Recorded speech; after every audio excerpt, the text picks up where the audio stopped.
안녕하세요. 반갑습니다.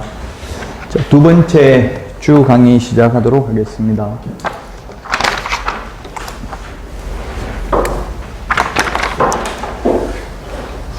자, 지난주에 우리가 공부했던 게 3문제 정도 시험에 나오고 오늘 하는 것은 최소한 8문제 이상 이제 출제됩니다. 지난주에 반드시 시험에 나오는 게 용어의 정의인데, 용어의 정의라는 것은 국어사전적 의미가 아니라 이 법에서만 쓰는 용어입니다. 공법도 용어 정의가 있습니다. 뭐 기반시설이나 용적률, 금폐율 이런 말이 있는데 그 법에서만 쓰는 말이지 국어사전적 의미가 아닐 수도 있다.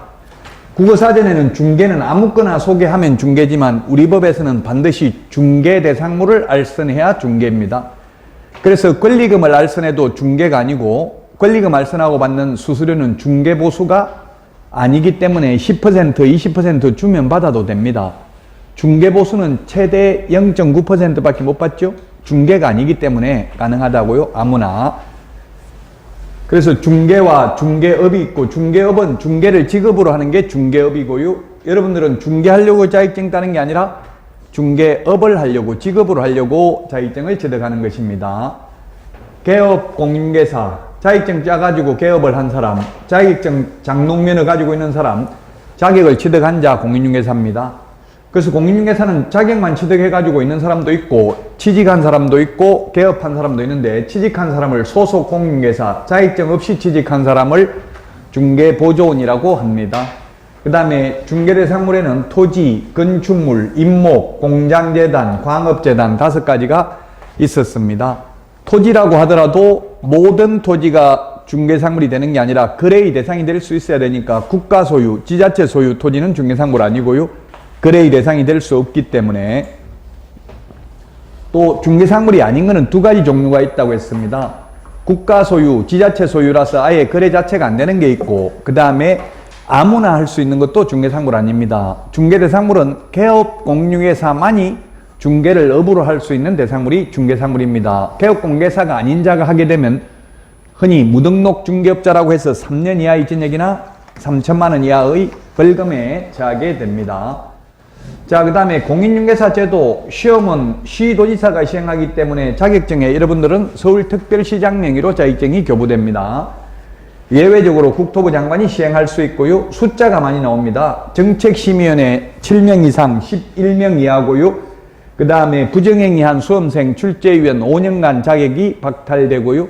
자격 취소되면 3년간 시험 못 봅니다. 그리고 정책심의위원회 회의 개최 7일 전까지 당사자에게 통보해야 된다. 원서 접수해놓고 접수 마감일 다음 날부터 7일 이내 취소하면 60% 돌려주고, 7일이 경과한 날부터 시험 보기 10일 전까지 취소하면 50% 돌려주고요. 자격증 교부는 합격자 공고일로부터 1개월 이내에 자격증을 교부합니다. 자, 이제 이게 지난주 내용이고요.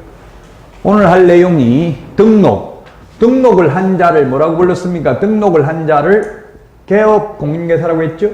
등록을 한 자. 등록이란 오를 등자, 기록을 올린다. 등산할 때 등록하고 똑같습니다. 등산할 때 등자라고요. 등록할 때 등이. 그래서 의사, 변호사, 약사, 변리사, 한의사 모든 전문 자격사들은 우리나라 등록제를 채택하고 있습니다. 병원에도 가보면 의사들 병원 등록증 끌어놨습니다. 액자에 넣어가지고 보통 보면은. 그래서 장부에 올리는 걸 등록이라고 합니다. 이 사람은 개업공개사다 하고 관리하기 위해서 그걸 등록이라고 합니다. 그 등록 절차를 보게 되겠고요. 그 다음에 결격사유는 등록할 수 없는 결격사유입니다. 즉 취직하거나 개업할 수 없는 결격사유가 있습니다. 미성년자의 경우에는 자격은 취득할 수 있지만 성년이 될 때까지 취직은 안 되고 개업은 안 됩니다. 교도소 복역 중 시험은 봐가지고 합격할 수는 있지만 출소하고 3년간은 개업하거나 취직은 못합니다. 이게 결격사유고요. 자, 그 다음에 중개사무소의 1등록 1사무소, 사무소는 하나밖에 안 됩니다. 그 다음에 법인의 겸업 제한이 있습니다. 법인에게만 겸업을 제한하는 이유는 외국 대형 법인의 우리나라 진출을 막기 위한 조치입니다. 내부적으로 그렇게 돼 있지만 시험에 외국 법인 못 들어오게 하려고 법인의 등록 기준을 강화하고 있다. 이렇게는 시험이 절대 안 나옵니다. 그럼 외국에서 몰랐다가 가만 안 있겠죠? 불공정 무역행위로 제소당할 수 있습니다. 그래, 암암리에 그냥 내부적으로 그렇다는 이야기입니다. 그 법인 해봐야 좋은 게 없다는 이야기예요. 결론은 법인이 회사죠. 회사. 큰 회사 해봐야 오히려 할 수 있는 게 6가지밖에 없어요. 오늘 그 암기 프린터 이거 내드렸는데 이것만 다 암기하면 70점 받을 수 있습니다. 2장입니다. 우리 지금 교재 231페이지에 있습니다. 231페이지에 있는 내용인데 다시 프린터 내드렸습니다. 231페이지에 있죠, 맨 뒤에.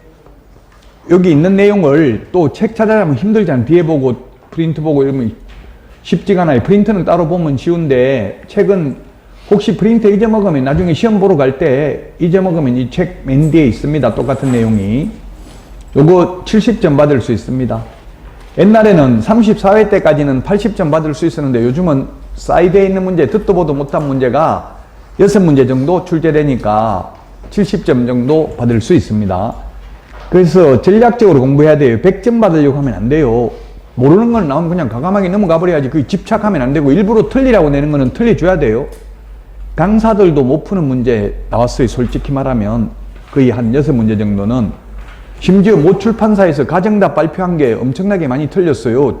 6시 그 큐넷에서 산업인력공단에서 발표하기 전에 미리 발표했는데 거기서 틀린 문제가 뭐 정답 없음 심지어 이런 것도 있더라고요. 그만큼 어려웠기 때문에 그런 거는 그냥 틀려줘야 된다고. 아무거나 그냥 찍고 빨리 넘어가야 돼. 그거 가지고 계속 시간 낭비하고 있으면 떨어져요. 스트레스 받아가지고. 자, 그 다음에 고용인, 직원을 고용인이라고 합니다. 자격증 따가지고 취직한 사람을 소공, 줄여서 소공, 소속공인회사, 자격증 없이 취직한 사람을 중개보조원.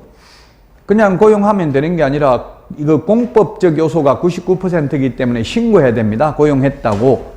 그 다음에 인장 등록, 계약서 확인설명서에 찍을 도장을 먼저 이 도장을 계약서에 찍겠습니다 하고 미리 도장을 등록해 놓고 그 도장을 찍어야 됩니다. 계약서 쓸 때마다 이 도장 썼다가 저 도장 썼다가 하면 책임의 소재가 불분명합니다. 내가 찍은 거 아닌데 이러면 다툼의 여지가 있습니다. 그래서 등록된 인장을 사용 안 하면 그 자체가 업무정지 사유입니다. 인장 등록을 하도록 했고요.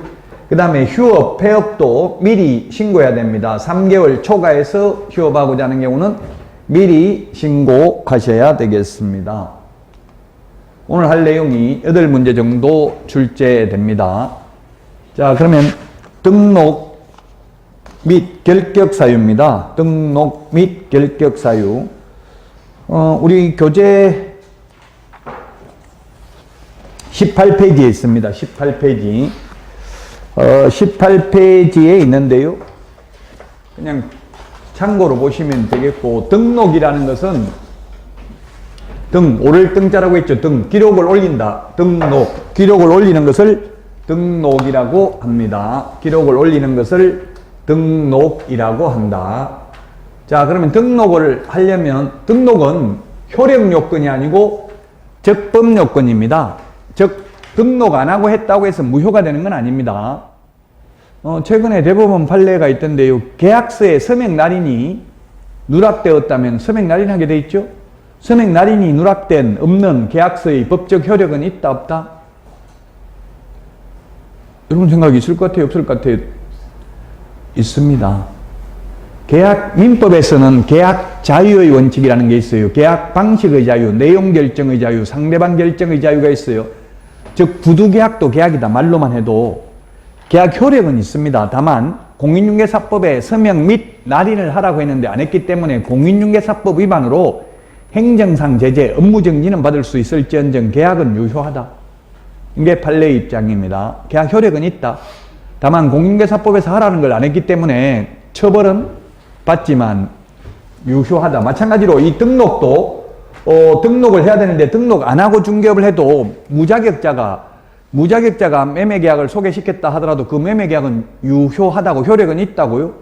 다만 무등록 중개업자는 효력 요건이 아니고 적법 요건이기 때문에 3년 이하 입전역이나 3천만 원 이하의 벌금 처벌은 받습니다. 효력 요건은 아니고 적법 요건이다. 그리고 이 무등록 중개업자는 보수를 받을 수 없습니다. 대물적이 아니라 대인적 행위입니다. 사람을 보고 등록을 해준 것이다. 그래서 그 사람이 죽으면 등록도 효력이 상실됩니다. 등록 취소 안 돼도. 그런데 우리 건축법상 건축 허가는 대물적 허가입니다. 물건을 보고 허가해 준 거예요. 사람을 보고 허가해 준 게 아니고. 따라서 건축주 사망하면 건축주 변경 신고해가지고 계속 공사하면 됩니다. 건축법에서는. 그런데 우리는 대인적 성질이 있기 때문에 사람을 보고 등록해 줬기 때문에 사람이 죽으면 자식이 대신해서 할 수 없습니다. 효력이 상실됩니다. 대인적 성질이고요. 기속행위다. 기속행위 반대말은 자유재량행위가 되겠습니다. 자, 그래서 등록 요건에 맞으면 반드시 등록을 해 주어야 한다는 이야기입니다. 그래서 여러분들이 서울에서 자격증을 땄다 하더라도 제주도에 가서, 전라도에 가서, 경상도에 가서 다 할 수 있습니다. 등록 요건만 맞으면 무조건 등록해 줘야 됩니다. 너 서울서 자격증 따가지고 왜 제주도에 왔냐? 못 해주겠다. 이렇게 할 수 없습니다. 재량권이 없습니다. 기속재량이라고 합니다. 자유재량이 아니고요. 요건 맞으면 반드시 등록을 해 주어야 합니다. 근데 허가는 재량행위이기 때문에 허가를 내줄 수도 있고 안 내줄 수도 있는데 이게 허가의 성질도 가지고 있지만 어쨌든 등록은 등록 요건에 맞으면 반드시 등록을 해 주어야 한다. 자, 등록 신청할 수 있는 자, 공인중개사, 소속공인중개사 제외 또는 법인이 아닌 자는 등록 신청할 수 없다. 요게 시험에 3번 나왔는데요. 소속공인중개사는 누굽니까? 자격증 따가지고 취직한 사람이죠? 소속공인중개사는 개업할 수 있다, 없다? 없습니다. 여기 제외라는 말이 없다는 뜻이에요. 왜 없냐 하면, 그러면 소속공인중개사 개업할 수 없다 이렇게 하니까 이런 질문을 하시더라고. 그러면 개업할 사람은 취직하면 안 되냐? 이렇게 묻던데요. 됩니다. 단 개업하려면 그만두고 해야 돼요. 그만두면 이미 소속공인중개사가 아니죠. 소속이 안 돼 있으니까. 나무 밑에 소속되어 있는 상태에서 자기 사무소를 개업하면 상도위에 어긋나는 거잖아요. 좋은 물건 빼돌려서 자기 사무소에서 중개를 할 수도 있겠죠. 그래서 이게 시험에 나왔습니다. 소속공인중개사 포함이 아니고 제외입니다. 국어적으로 보면 좀 헷갈려요. 이 말이. 소속공인중개사 제외라는 말은 소속공인중개사는 개업할 수 없다는 이야기입니다. 다른 데가 취직도 안 됩니다. 그만두고 해야 돼요. 양다리 걸치는 거잖아요. 상도위에 어긋난다고요. 자, 그 다음에 외국인이나 외국법인도 자격증 따면 개업할 수 있다. 우리나라에서 외국인이라고 안 되는 것은 없습니다. 자, 그러면 등록 절차입니다. 등록 절차. 다른 말로 하면 개업 절차입니다. 등록을 한 자를 개업공개사라고 불렀잖아요. 자, 등록을 하려면 이제는 지금은 무조건 자격증 따야 됩니다. 공인중개사법상은. 이를테면 특수법인, 지역농협 이런 경우는 자격증 없어도 됩니다. 등록 기준을 적용하지 않기 때문에. 무조건 공인중개사법상은 자격을 취득해야 되고요. 일단 개업하거나 취직은 뭐 자격증 안 따고 해도 되지만 개업하려면 무조건 자격증 따야 됩니다. 그 다음에 사무소를 확보해야 됩니다. 아파트에서는 안 됩니다. 건축법상 사무소 용도로 적합한 제1종 건생, 2종 건생, 업무시설, 판매시설 이런 게 있어야 되고요. 아파트에서는 안 됩니다. 주택에서는 할 수 없다고요. 건축물의 용도 분류에 보면 이게 2종 근린 생활시설로 나와 있어요. 건축법에. 그래서 원칙적으로는 2종 근린 생활시설에 갖춰야 됩니다. 예외적으로 30제곱미터 미만이면 1종 건생에도 가능합니다. 판매시설, 오피스텔은 가능합니다. 업무시설이기 때문에. 오피스텔에서는 중개사무소 할 수 있습니다. 그런데 아파트에서는 안 된다. 아니, 이런 질문 많이 하시더라고. 나는 인터넷으로만 할 건데 사무소 월세 안 내고 그냥 아파트에서 하면 안 되냐? 안 됩니다. 중개업은. 제가 지금 부동산 컨설턴트 사업자 등록을 했는데 그거는 아파트에 되더라고요. 전 제 아파트에 그냥 컨설팅 사무소 사업자 등록했어요. 컨설팅은 특별히 우리 법에 지금 규제하는 게 없어요. 그러니까 사무소를 어디에 차리든 상관이 없어요. 집에 차려놓고 집에 손님 오라고 해가지고 컨설팅 해줘도 상관없다는 이야기예요. 아니면 밖에 나가서 해줘도 되고. 근데 우리는 별도의 사무소를 반드시 확보해야 됩니다. 아파트 집에서는 안 되고요. 그 다음에 이제 개업하려면 실무 교육을 받아야 됩니다. 옛날에는 미리 받는다고 해서 사전교육이라고 했습니다. 사전교육. 근데 지금은 실무교육이라고 합니다. 우리 암기 프린트를 보시면 교육제도가 5개 교육이 있는데 53번에 있습니다. 프린트 오늘 내드린 거 맨 뒷페이지 맨 뒤에 있는 게 보시면 53페이지에 보면 박스에 교육제도가 5개가 있죠. 요 5개 교육제도에서 시험에 반드시 한 문제 출제됩니다. 어쨌든 그 실무교육이라는 걸 받아야 된다. 그러고 나서 이제 등록 신청을 하는데 어디다 등록 신청하냐면 등록관청이고요. 등록관청은 사무소 소재지 시장, 군수, 구청장입니다. 우리 공인중개사법에서는 자치구청장에 한한다 이 말 나오면 무조건 X입니다. 즉 수원시 같은 경우는 구가 4개가 있죠. 장안구, 팔달구, 뭐 권성구, 영통구 이런 게 있는데요. 수원의 경우에는 수원시장이 등록관청이 아니고 구가 있으면 구청장입니다. 자치구의 구청장이 한한다 이렇게 하면 수원시장이 등록관청이 되겠죠. 근데 무조건 그냥 구청장이라고 되어 있기 때문에 비자치구를 포함합니다. 특별시, 광역시에 있는 구를 자치구라고 하잖아요. 서울의 광진구는 자치구죠. 자, 등록관청은 시장, 군수, 구청장이다. 그러면 신청을 하면 7일 이내에 심사를 해가지고 등록 처분 통지를 하거나 또는 등록을 안 해주면 거부 사유를 등록 못 해준다. 거부 사유를 알려줍니다. 등록 기준만 맞으면 무조건 등록을 해줘야 됩니다. 제가 이중 등록을 한번 신청해 봤어요. 옛날에 LH가 강남에 있었죠. 옛날에 강남에 있다가 분당에 있다가 지금은 진주로 갔죠. LH 본사가. 제가 강남에 있을 때 이중 등록을 한번 신청해 봤어요. 이중 등록을 신청하니까 7일 이내에 등록이 되겠어요? 안 되겠어요? 7일 이내에 이중 등록을 신청하니까 기한은 이미 등록되어 있으므로 다시 등록할 수 없음을 알려드립니다 해가지고 통지서가 왔더라고요. 저는 통지서가 왔길래 가슴이 두근거리고 엄청나게 두려웠어요. 긴장되고. 왜냐하면 만약에 등록이 됐다면 이중 등록은 1년 이하의 전형이나 1,000만 원 이하의 벌금이거든요. 근데 아예 등록 자체가 되지를 않더라고. 이중 등록. 이미 등록되어 있는 게 전산에 다 뜨니까 이중 등록을 안 해주더라고요. 자, 그래서 7일 이내입니다. 7일 이내. 시험에 이게 14일 이내 이런 식으로 나오는데 7일은 우리 오늘 암기 프린트 처음 받았으니까 이걸 지금 오늘 다 암기할 거 아닙니다. 시험 볼 때까지 하면 돼요. 계속 반복. 39번에 보면 7일을 16개를 적어놨습니다. 7일을 16개. 7일을 16개 적어놨습니다. 16번까지. 1번에 있죠? 오늘 처음 받았으니까 형광펜 같은 걸로 색칠 좀 하세요. 1번에. 프린터 여러분들이 안광이 지배를 철하도록 눈동자가 이 종이를 뚫고 나갈도록 제가 고등학교 국어책에 나오더라고. 안광이 지배를 철한다 이런 말 나오더라고. 눈동자가 종이를 뚫고 나갈 때까지 공부를 해야 된대요. 그 말은 눈동자가 뚫고 나가는 게 아니라 자꾸 보다 보면 이게 막 너덜너덜해지잖아요. 손 그렇게 해야 된다고. 이게 계속 보시라고. 너덜너덜해가지고 도저히 글자가 안 보이면 다시 복사해 드릴 수도 있어요. 그러니까 아끼지 말고 쓰시라고요. 어떤 분은 이거 코팅해가지고 쓰시고 하시는데 그렇게 할 필요 없습니다. 책 뒤에 또 있으니까. 일단 이게 체크를 해보면 2달만 지나면 벌겋게 다 색칠이 돼 있을 거예요. 그럼 다음에 보면 또 내가 왜 기억이 안 나지? 계속 반복해야 된다고요. 이거 7일 이걸 갖다 논리적으로 왜 6일도 아니고 8일도 아니고 7일이냐 논리적으로 설명할 수 있어요? 없어요? 없잖아요. 숫자는 암기해야 돼요, 사실. 그래서 이게 암기 프린트라고 제가 말하는 거잖아요. 여기 있는 거는 이해 안 되는 부분이라고 암기해야 되는 부분이라고요. 프린트 내드린 거는. 7일입니다. 시험에 7일 대신에 14일 X로 출제됐습니다. 14일. 우리 암기 프린트 2번에 맨 밑에서 두 번째 까만 별표 2번. 다시 2번 와보세요. 2번에 맨 밑에서 두 번째 까만 별표에 봐도 7일이라고 돼 있죠, 등록. 그 바로 옆에 보니까 매수 신청 대리인 등록은 14일이라고 돼 있잖아요. 그래서 시험에 14일 X 이렇게 나온다고요. 7일입니다.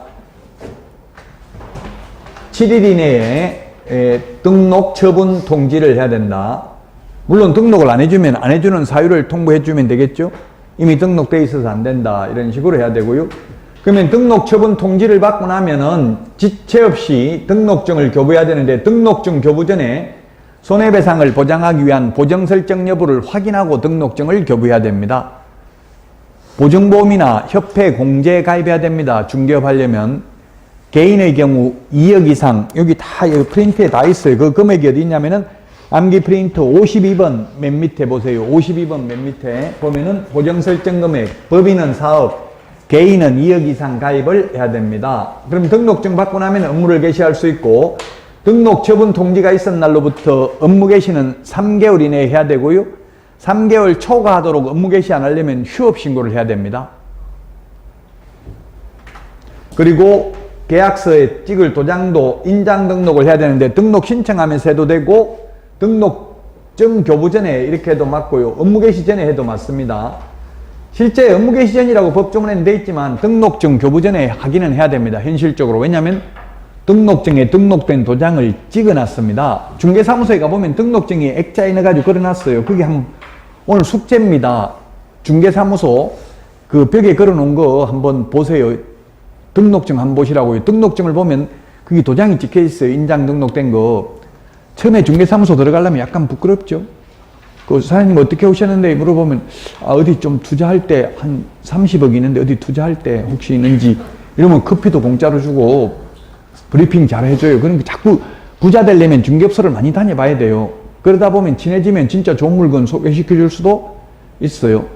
개업공개사님들하고 친하고 만약에 1,000만 원 벌었으면 500만 원 개업공개사님들한테 주보세요. 그러면 목숨 걸고 좋은 거 금매 막 바로 돈 될 수 있는 거 소개시켜 줄 수도 있어요. 왜냐하면 개업공개사가 자기가 하고 싶지만 혼자서 계속 다 할 수는 없거든요. 그럼 결국은 친한 사람한테 소개시켜 줄 수도 있어요.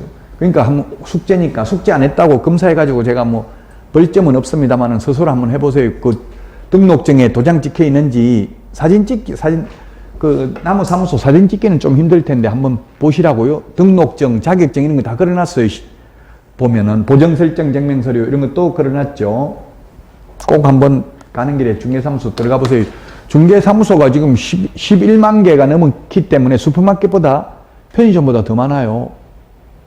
24시간 편의점보다 중개업소가 더 많다고 숫자가. 자, 법인의 등록 기준입니다. 법인의 등록 기준이 시험에 21페이지, 우리 교재는 21페이지 박스, 21페이지 박스에 있습니다. 21페이지 박스 밑에 있죠? 밑에 박스에 있습니다. 등록 기준. 아까 제가 법인의 경우 외국 법인을 견제하기 위해서 법인만 더 까다롭게 한다고 했죠? 법인이 회사입니다. 회사. 법적으로 사람을 법인이라고 하잖아요. 우리 숨을 쉬는 사람을 자연인이라고 합니다. 자연인. 그래서 법인, 무슨 주식회사 이런 걸 법인이라고 합니다. 자, 법인의 경우 특수법인은 등록 기준을 적용하지 않고 분사무소 책임자 요건을 적용하지 않는다. 암기 프린트는 3번에 있습니다. 암기 프린트는 3번에 있는데요. 특수법인, 지역농협 같은 경우는 자격증 없어도 된다는 뜻입니다. 자, 그러면 이 법인은 회사의 경우 상법상 회사이거나 협동조합 기본법에 의한 협동조합으로서 단 사회적 협동조합은 안 됩니다. 사회적 협동조합. 사회적 협동조합은 영리법인을 할 수 없습니다. 그래서 사회적 협동조합 제외인데 또 제외가 X가 아닙니다. 이것도 잘못 해석할 수 있는데 제외라고 해야 되는데 포함 이렇게 하면 X입니다. 사회적 협동조합은 영리법인이 안 된다고요. 자, 그 다음에 자본금 5천만 원 이상이어야 한다. 이게 지금 정부에서 이 자본금 5천만 원 이상을 삭제해서 청년 공인중개사들의 법인 창업을 활성화하겠다 해서 입법 예고가 1년 전에 됐었습니다. 그런데 시행되지 않았습니다. 왜 안 되냐? 제가 국토부 직원하고 통하기 엄청나게 어려운데 통화하면서 이게 자본금 때문에 법인을 안 하는 게 아니고 지금 법인이 할 수 있는 업무가 우리 암기 프린터 24번 한번 보세요. 암기 프린터 24번. 암기 프린터 24번에 보면 법인이 할 수 있는 업무가 6개밖에 없어요. 6개. 그래서 제가 국토부에 이렇게 건의했어요. 6개만 할 수 있도록 할 게 아니고 차라리 할 수 없는 걸 6개 정해달라. 그럼 할 수 없는 거 빼고는 다 해야 되는데 요거밖에 못하니까 돈 안 되는 것만 할 수 있다고요? 그러니까 법인 차릴 필요가 없다는 이야기예요. 자, 그래서 어쨌든 자본금 5천만 원 이상 요거는 삭제되지 않았습니다. 지금 현재 있습니다. 자본금 5천만 원 이상 해야 됩니다. 암기 프린터는 3번에 있습니다. 그 다음에 시험에 100분 하나여 절대로 어떠한 경우에도 이런 말 들어가면 80% 이상 X입니다. 시험에 중개업만을 영위할 목적으로 설립될 것 X. 법 제14조 우리 암기 프린터는 24번에 있는 6가지는 해도 된다고요? 암기 프린터 24번에 6가지 있죠? 6가지는 해도 된다. 그래서 중개업만을 영위할 목적으로 설립될 것 하면 X입니다. 중개업 외에도 주택, 상가, 분양, 대행 등 할 수 있습니다. 경공매, 매수신청 대리 같은 거 할 수 있다. 그 다음에 대표자는 공인중개사이어야 하며 대표자를 제외한 임원 또는 사원의 3분의 1 이상이 공인중개사이어야 합니다. 모든 임원, 사원, 전원이 실무교육을 받아야 됩니다. 자격증 없어도.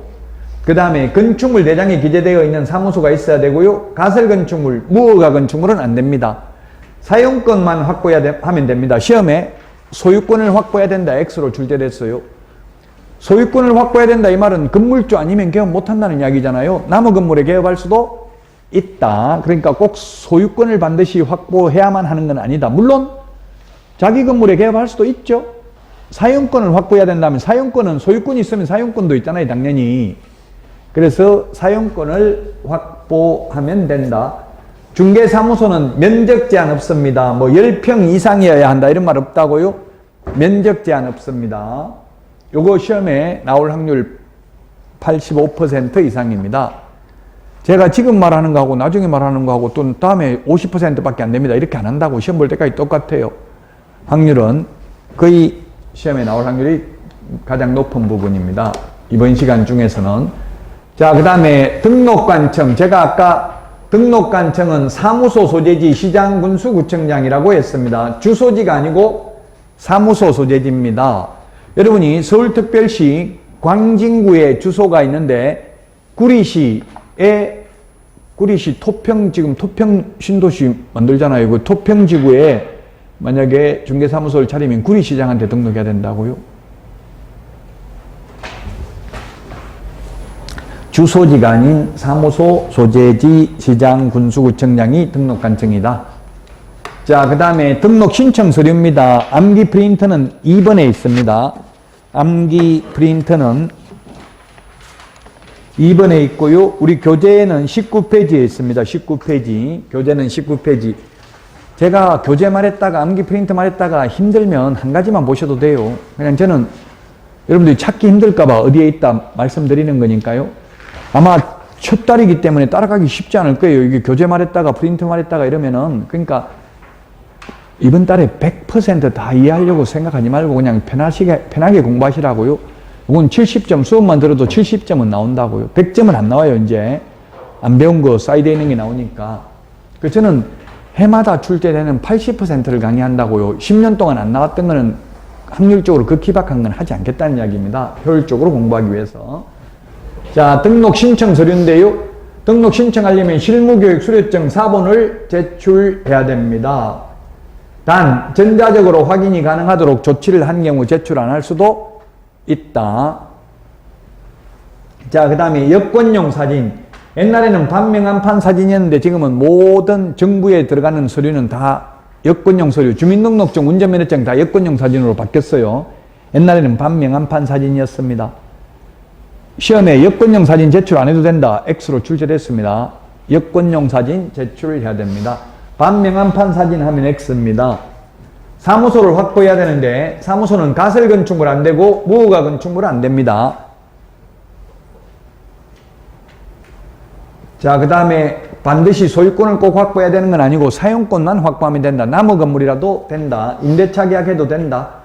그 다음에 외국인인 경우에는 결격 사유에 해당되지 않냐을 입증하는 그 국가에 주재하는 대한민국 영사관이 확인하는 공정서류나 또는 아포스티유 확인서를 제출하면 됩니다. 우리나라 사람인 경우에는 결격 사유에 해당되는지 여부를 행정전산망, 세월이라는 행정전산망에 공무원 아이디 패스워드로 로그인하면 여기서 확인이 다 가능합니다. 얼마 전에 그 세월이라는 행정전산망 마비됐다고, 정부24 마비됐다고 뉴스에 나왔잖아요. 동주민센터에 뭐 주민등록 이런 거 발급받기도 좀 힘들고 그랬죠. 얼마 전에 그 세월이라는 전산망으로 우리나라 사람은 확인하는데 외국 사람은 확인이 안 된다고요. 그래서 외국인 스스로 결격 사유에 해당되지 않냐을 입증하는 서류를 제출해야 된다고요. 이번 시간에 가장 중요한 게 아까 법인의 등록 기준이라고 했어요. 법인의 등록 기준. 암기 프린트 3번에 있는 거. 요건 암기 프린트 2번이고요. 그 다음에 외국 법인인 경우는 상법 614조 규정에 의해서 영업소 등기를 증명하는 서류 제출해야 되고요. 법인 등기사항 증명서 건축물 내장 자격증 사본은 제출해야 될 서류가 아닙니다. 7일 이내 등록 처분 통지고 매수 신청 대리는 14일이라고 했습니다.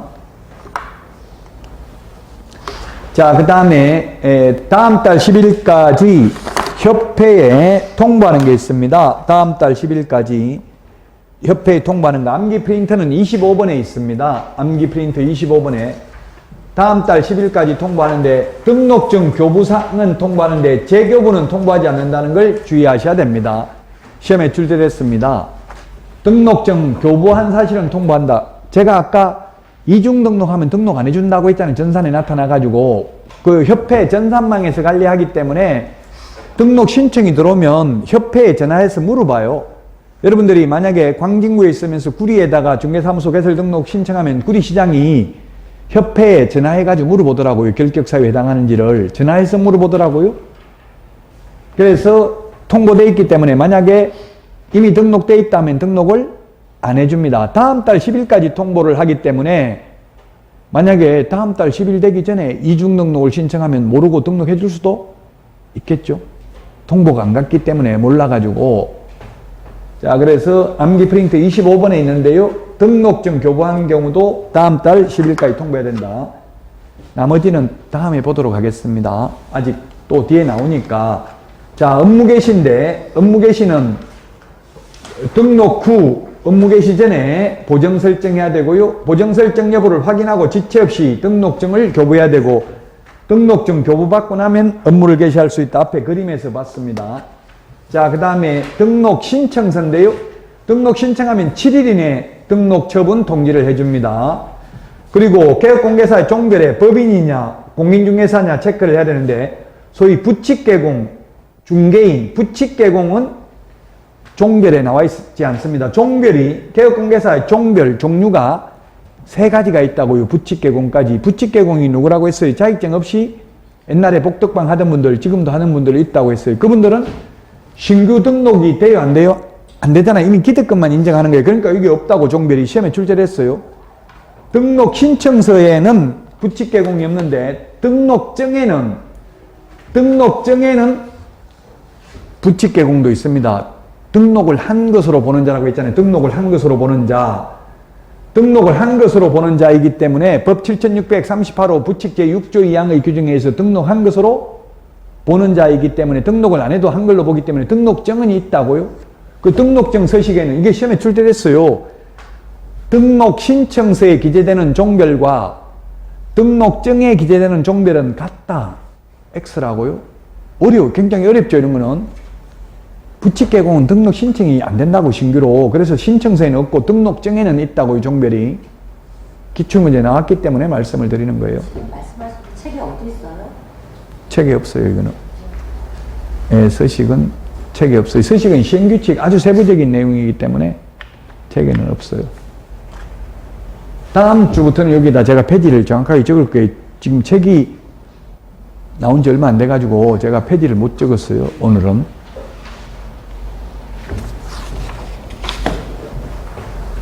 이걸 알아보고 싶으면 책에는 없는데 이게 공인중개사법 시행규칙 별지 6호 서식이라고 되어 있잖아요. 법제처 그 어플 다운받아서 국가법령정보 지금 플레이스토어나 앱스토어에 국가법령정보라고 쳐가지고 여기 들어가셔서 공인중개사 일단 쉬는 시간에 다운받아 놓으세요. 국가법령정보 플레이스토어나 앱스토어에서 거기 가셔서 공인중개사법 시행규칙 별지 6호 서식을 확인해 보시기 바랍니다. 이것도 지금 쉬는 시간에 숙제입니다. 한번 직접 해보셔야 돼요. 요즘은 체험학습이 중요하다고. 체험학습 직접 해봐야 기억에 오래 남아요.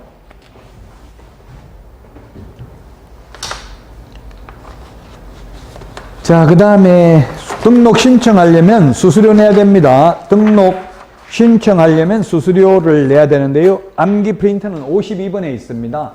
오늘 해야 되는 거는 오늘 해야 되는 거는 이거 등록 신청, 등록증, 재교부 신청 요 두 개만 하면 돼요. 요거 수수료 내야 되고요. 지난주에 했던 게 자격증 교부할 때는 수수료 안 내고 시험 볼 때는 응시 수수료 내야 된다. 요거 지난주에 했던 거 1번하고 7번은 지난주에 했던 거고요. 이번에 한 거는 2번, 3번, 오늘 하는 거는 2번, 3번만 지금 보시면 되겠습니다. 개업하려면 돈 내야 된다고요. 등록 신청할 때 수수료, 지자체 조례가 정하는 수수료. 그 지자체 조례가 정하는 수수료니까 금액이 얼마인지는 시험에 안 나오겠죠?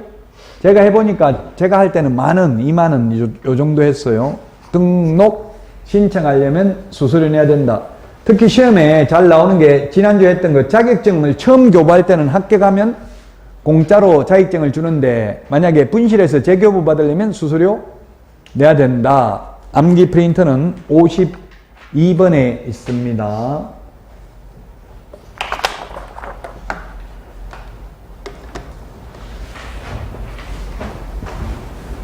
자, 다음은 게시 의무입니다. 보기 쉬운 곳에 게시해야 되는 거, 게시해야 되는 건데요.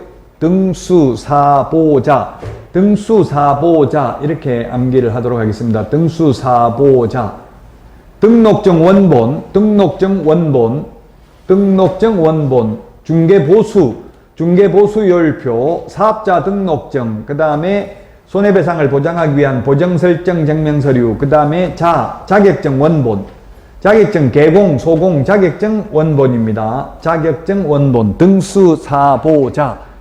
제가 숙제 냈잖아요. 중개사무소에 가보시라고 이거 게시되어 있는지 보통 액자에 넣어가지고 많이 해놨더라고요. 근데 가보면 헷갈릴 거예요. 실제 가보면 실무교육 수료증도 게시해 놓은 데가 많더라고, 제가 가보니까. 근데 법에는 실무교육 수료증은 게시할 의무 없죠? 그 시험에 출제되는데 다음 중 게시해야 될 사항이 아닌 것, 실무교육 수료증 원본, 그 다음에 부동산 거래정보망 가입 확인서 원본, 또는 협회 회원 가입 증명서, 이런 게 틀린 지문으로 X로 시험에 나왔습니다. 게시 의무 위반하면 100만 원 이하의 과태료 대상이 되겠습니다. 요 밑에 게시해야 되는 거 아닌 거 적어놨잖아요. 게시 의무 위반하면 100만 원 이하의 과태료고요.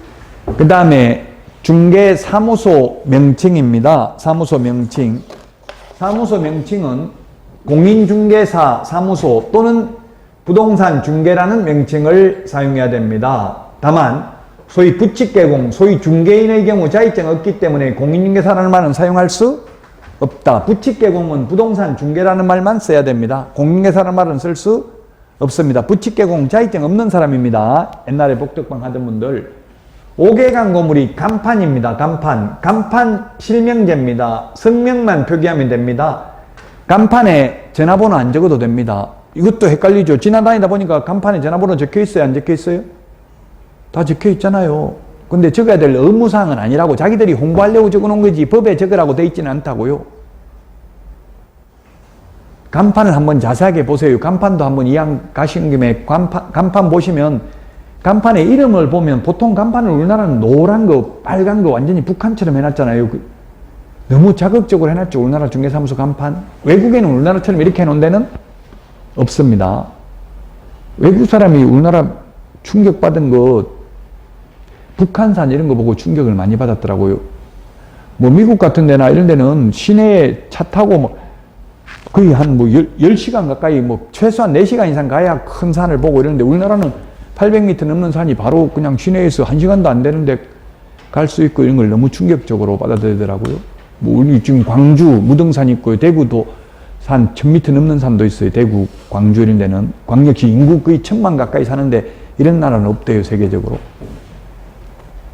그 중개사무소 보고도 충격 많이 받았어요. 빨간 거, 노란 거 완전 북한처럼 해놨잖아요. 그 막 자극적이고 선전 보면 금방 알 수 있도록. 외국에는 어쨌든 중개사무소 이렇게 되어 있는 건 없고, 외국에도 우리나라 사람이, 저는 베트남에서 보니까 황금부동산 이렇게 막 노랗게 붙여놓은 거 봐서 우리나라 사람이 해놨더라고요.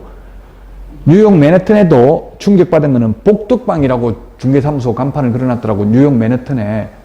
우리나라에도 지금 복덕방이라고 간판 달아놓은 데는 없죠. 근데 미국에 뉴욕에 복덕방이라고 적혀있는 걸 보고 저는 충격을 받았어요. 그래서 제가 그분한테 공인중개사 자격증 땄습니까? 물어보니까 아니요 이러더라고요. 자격증 안 따고 외국서 해도 상관없다고 했잖아요. 공인중개사법은 국내법이기 때문에 대한민국 영토 내에서만 적용되기 때문에 외국에서 하더라도 그 나라 법률에 저촉될지언정 우리나라 법에 위반되지는 않습니다. 어쨌든 간판 실명제입니다. 간판에 이름 적어야 되는데 보통 간판을 한번 자세하게 보면 이름을 오려 붙여 놓은 경우가 많아요. 그 말은 뭐예요? 이름을 오려 붙여 놨다는 다른 간판은 그대로 있고 이름만 오려 붙여 놓은 경우가 많다는 이야기예요. 그러면 사무소는 오래됐지만 사장은 계속 받겠다는 이야기죠. 사장님은 권리금 받고 넘기고 이렇게 했을 가능성이 많아요. 간판 자세하게 보면 아마 이름 오려 붙이는 거 혹시 보셨어요? 한 번이라도? 오늘 한번 자세히 보세요. 다시 보시면 이름을 오려 붙이는 경우 많아요. 거의 다는 아니지만 굉장히 많더라고요. 제가 보면. 간판 실명제고요. 간판에 이름 안 적어도 100만 원 이하의 과태료 대상이 되겠습니다. 간판에 이름 적어야 된다. 여러분들 지금 페이지 찾고 하면 힘드니까 그냥 오늘은 그냥 넘어가겠습니다. 다음 주에는 페이지 다 적어 드릴 테니까요. 자, 위반시 제재인데 공인중개사가 아닌 자가 공인중개사 그 밖에 이와 유사한 명칭을 사용하는 경우 또는 개업공개사가 아닌 자가 부동산 중개 또는 이와 유사한 명칭을 사용하면 1년 이하의 징역이나 1,000만 원 이하의 벌금입니다. 그 다음에 개업공개사가 명칭 표시 의무를 위반하면 100만 원 이하의 과태료입니다. 공인중개사 사무소 또는 부동산 중개라는 명칭을 써야 되는데 부동산 컨설턴트, LBA 법률중개사 이런 것만 사용하면 100만 원 이하의 과태료고요. 부칙개공, 자격증 없는 분이 공인중개사라는 명칭을 써도 100만 원 이하의 과태료고요. 5개 광고물이 간판입니다. 간판에 성명 표기하지 않아도 100만 원 이하의 과태료고요. 그 다음에 불법으로 간판을 달고 있으면 개업공개사도 아닌데 간판 달고 있으면 간판 철거명령을 등록관청이 할 수 있고요. 그 철거명령을 따르지 않는 경우에는 행정 대집행법에 따라 대집행할 수 있습니다. 시험에 행정대집행법 대신에 행정절차법 X, 민사집행법 X 이렇게 출제됐습니다. 행정대집행법에 따라 대집행할 수 있고요. 간판 철거 안 했다고 과태료, 징역, 벌금, 업무정지 이런 거 규정 없습니다. 그냥 비용만 대신 청구합니다. 대집행하고. 대신 집행하고 비용만 청구한다고요. 용역 업체 직원들 불러가지고 하기 때문에 돈은 들어가죠. 그 돈만 대신 받을 뿐입니다. 자, 간판 철거해야 된다고 명시적으로 규정하고 있는 게 세 가지입니다. 간판 철거, 사무소 옮기는 경우, 폐업한 경우, 등록 취소된 경우 간판 철거해야 됩니다. 그래서 시험에 휴업을 하면 간판 철거해야 된다. X입니다. 업무 정지되면 간판 철거해야 된다. X입니다. 업무 정지는 6개월, 최고 긴 게 6개월이죠. 휴업도 6개월 초과하는 경우, 3개월 초과하는 경우 휴업하고 최대 6개월까지 할 수 있어요. 원칙은. 그래서 6개월 만에 간판 뗐다 붙였다 하면 돈 들어가잖아요. 그 차가 와서 요즘은 전부 간판 붙이는 거 1층에 붙여도 전부 차가 와서 붙이죠. 그러면 100만 원 이상 들어갑니다. 그러니까 휴업이나 업무정지는 간판 철거할 의무 없습니다. 사무소 이전했다가 다시 그 사무소로 가는 사례는 있겠어요? 없겠어요? 뭐 하지 말라는 법은 없지만 거의 없다고 봐야 됩니다. 저는 한 번도 없었고요. 근데 집은 팔고 가거나 아니면 집은 이사 가고 나면 그 집에 다시 들어가는 일이 있어요? 없어요? 저 이때까지 살면서 고향집으로 돌아간 적은 있어요. 군대 가기 전에 고향에서 살다가 주민등록 옮겨놓고 다시 주민등록을 옛날 집, 고향집으로 옮긴 적은 있어요. 그런 거는 실제 살진 않고 주민등록만 옮겼었어요. 군대 가니까 어디 주소를 둘 데가 없어서 그런 거 외에 다시는 시골집도 다시 들어가진 않은 것 같아요. 제가 중학교 때부터 나와가지고 한 번도 다시 살아보진 못했어요. 그러니까 이전했다는 건 이제 다시 안 간다고 봐야 돼, 거의. 그러니까 간판 철거해야 된다고요. 사무소 옮겼으니까. 근데 현실적으로는 사무소 옮기면 어떻게 해요? 간판 철거하는 게 아니라 권리금 받고 넘기죠. 근데 망해가지고 그냥 아무도 인수할 사람이 없으면 간판 철거해야 됩니다. 행정대집행법에 따라 대집행할 수 있습니다.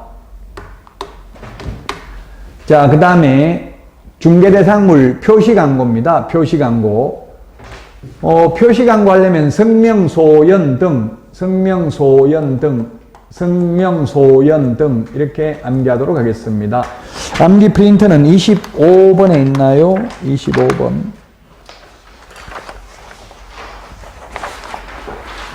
25번에 있네요. 25번 맨 밑에 보니까 협회 통보사항 밑에 까만 별표에 보니까 표시광고해야 될 사항, 성명, 소연 등 이렇게 암기하도록 하겠습니다. 성명, 소연 등, 성명, 소연 등. 성명이 뭐냐면 성명, 그 다음에 사무소, 명칭, 소연, 소재지, 연락처, 등록번호 5개 적어야 된다. 성명, 소연 등. 임대문의 이렇게 해가지고 그냥 핸드폰 번호만 적어 놓으면 안 된다는 이야기입니다. 보조원을 명시하면 안 됩니다. 광고할 때 보조원 이름 적으면 안 됩니다.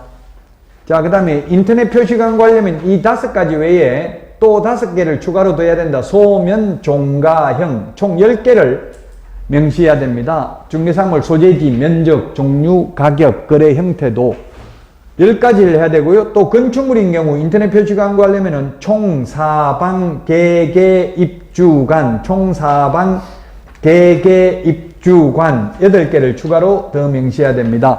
총 청수, 사용승인, 사용검사 받은 날, 방향, 방의 개수, 욕실 개수, 주차 가능 개수, 관리비까지 명시를 해야 됩니다. 근데 제가 현업을 해보니까 대부분 임대문의 이렇게 해가지고 핸드폰 번호만 적어놓은 게 옛날에 많이 있었어요.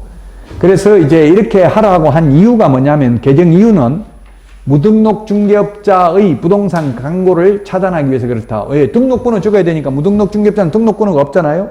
광고할 수 없겠죠? 등록번호 없으면 누가 신고할 가능성도 있잖아요. 그러면 무등록 중개업자라는 게 들통난다는 이야기입니다. 무등록 중개업자의 광고를 방지하기 위해서 이렇게 한다. 암기 프린트는 25번에 있는데 이게 단순히 암기사항입니다. 좀 우리나라 실정에는 사실 안 맞아요. 근데 공무원들이 우리나라 실정을 뭐 직접 현업을 안 해봤기 때문에 그렇죠. 소재지를 광고하라고 하면 지번까지 다 공개해야 되잖아요. 몇 번지. 그래서 현실적으로 네이버에 광고 올리려면 아파트 지번 몇 동 몇 호 다 등록을 해야 돼. 그럼 네이버 측에서는 그 상대방이 광고를 보는 사람은 무슨 아파트 몇 동 몇 층까지만 나오고 몇 호까지는 안 나오게 오픈을 하고 있어요. 그래가지고 뭐 네이버인지 어딘지는 모르지만 정부로부터 가태료 받은 사례가 있어요. 프롭테크 업체, 이게 정보 제공하는 업체가 이거 위반했다고. 근데 동호수까지 다 공개를 하면 우리나라는 남은 물건 빼먹을 가능성이 많잖아요. 우리나라에서는. 외국은 독점 중개니까 빼먹을 수가 없어요. 독점 계약을 맺었으면 무조건 누가 전 충격받은 게 호주 시드니에서는 보니까 아예 주인 핸드폰 번호까지 다 광고가 돼 있어요. 주인한테 직접 연락할 수 있도록. 우리는 주인 연락처 이게 하라고는 없잖아요. 근데 호주는 주인 연락처까지 다 광고가 돼 있더라고요. 우리나라 같으면 주인 연락처 있으면 주인한테 전화해가지고 계약해버리고 중개보수 안 줄 가능성이 있죠. 근데 호주 이런 나라는 영연방 국가가 50개 국가가 넘잖아요. 그런 나라들은 전부 독점 중개예요. 뉴질랜드, 뭐 캐나다 이런 데 다 독점 중개예요. 미국도 마찬가지고. 독점권이 있기 때문에 누가 계약을 했든지 간에 독점을 맺은 개업공개사가 무조건 중개보수 받는다고요. 근데 우리나라는 그런 게 아니라 일반 중개잖아요. 여러 군데 내놔가지고 그 중에서 계약 성사시키면 한 명만 보수를 다 받기 때문에 굉장히 힘들어요. 현업에서 치열한 경쟁이 있고 뒤통수 치고 속이고 이렇게 할 수밖에 없다고, 구조적으로. 왜냐면 내가 해야 나만 다 먹으니까 중개보수를. 그 사기꾼 만드는 거예요. 그 제도 자체가. 이걸 고쳐야 되는데, 제가 우리나라도 독점 중개를 도입하는 게 좋겠다 하니까 국토부에서는 아직까지 개업공개사가 상향 평준화가 안 돼서 안 된다. 만약 독점 계약을 맺어놓고 업무도 안 하는 사람, 뭐 독점을 뭐 1년 해놓고 1년 동안 일도 안 하고 있으면 다른 데 내놓을 수도 없잖아요. 다른 데 내놓으면 좀 위약금 물어야 되니까, 다른 데 계약해도 다 중개보수를 지급해야 되니까. 그래서 지금 우리나라는 도입을 못 한다고 하고 있어요. 어쨌든 요거는 암기사항입니다. 암기 프린터는 25번에 있습니다.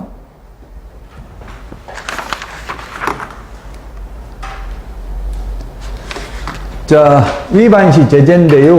시세에 부당한 영향을 미치는 표시광고, 높은 가격으로 표시광고를 유도해서 개업공개사의 업무를 방해하는 겁니다. 예를 들면 옆에 아파트는 10억인데 우리 아파트는 7억. 왜 우리 아파트 7억 올리느냐, 우리도 매물 10억으로 올려라, 이런 식으로 강요해서 개업공개사의 업무를 방해하면 3년 이하의 징역이나 3천만 원 이하의 벌금입니다. 심지어 용인의 모 지역에는 뉴스에 나온 거 보니까 그렇더라고요. 분여회에서 착한 공인중개사 인증서를 교부하더라고요. 그 뭐 착한 공인중개사가 뭐예요? 분여회에서 올려달라는 대로 잘 올려주면 착한 공인중개사예요. 그 분여회에서 그 가보고 착한 공인중개사 인증서 걸려있는 중개업소만 이용하자 우리. 이런 식으로 담합하는 거예요. 3년 이하의 전역이나 3천만 원 이하의 벌금, 시세에 부당한 영향을 미치는 표시 광고를 유도하는 경우입니다. 뭐 예를 들면 10억 팔아주면 1억 줄 테니까 우리도 10억을 올려달라 우리 아파트도. 예를 들면 시세 5억짜리를 10억으로 해가지고 1억 주더라도 이익이잖아요. 예를 들면 극단적인 예를 들면 그렇다는 이야기예요. 시세에 부당한 영향을 미치는 표시 광고를 요구하는 거가 되겠습니다. 개업공개사가 아닌 자가 표시 광고하면 1년 이하의 징역이나 1,000만 원 이하의 벌금. 그 다음에 부당한 표시 광고, 요거 시세에 부당한 영향을 미치는 거하고 이거 부당한 표시 광고는 좀 다른데, 부당한 표시 광고는 허위 매물, 미끼 매물, 낚시 매물, 가짜 매물 올린 경우입니다. 그래서 예를 들면 유튜브 채널에 거래 완료 이렇게 해가지고 매물 올려놓으면 그게 500만 원 이하의 과태료입니다. 거래 완료됐으니까 없는 거잖아요, 매물이. 많이 봤죠? 그 신고하면 500만 원 이하의 과태료예요. 무조건 내려야 돼. 그래 되면 올려놓으면 안 된다고. 유튜브 채널이든 뭐 밴드든 카카오 스토리든 뭐 어디든 블로그도 마찬가지예요. 무조건 내려야 돼. 계약되고 나면. 그러니까 이제 현업에 있는 분들 연수교육 실무교육 해보니까 다른 중개업소에서 계약해야 나 몰랐다. 자기가 안 하고 다른 데서 했는데 몰라서 나누면 되는 거 아니냐. 이론적으로는 어느 누구도 법을 몰랐다고 간주되지는 않습니다. 살인이 죄가 되는 줄 몰라서 죽였다. 다음부터 안 죽일게. 처벌 안 받아요? 받잖아요. 처벌받고 다음부터 하지 말라 이렇게 나오잖아요. 그래서 이론적으로는 위반입니다. 다른 데서 계약해야지 몰랐다 하더라도. 그러나 현실적으로 단속하는 것은 오늘 오전에 다른 중개업소에서 계약한 걸 모르고 오후까지 계속 올려놨다 하더라도 담당 공무원이 그건 정상 참작해서 과태료 부과하지는 않겠지만 한 달, 두 달 지났는데도 계약된 거 몰랐다. 이거는 인정되기 어렵겠죠? 사회 통념상. 자, 그 다음에 광고시 기재사항 누락하면 100만 원 이하의 과태료다. 뭐예요? 성명, 소연 등 소면, 종가형, 총사방, 개개, 입주관, 암기 프린트 25번 이런 거 하나라도 누락되면 100만 원 이하의 과태료 대상이 된다는 이야기입니다. 자, 여기까지 하고 쉬었다가 인터넷 표시 광고 모니터링 절차부터 보도록 하겠습니다.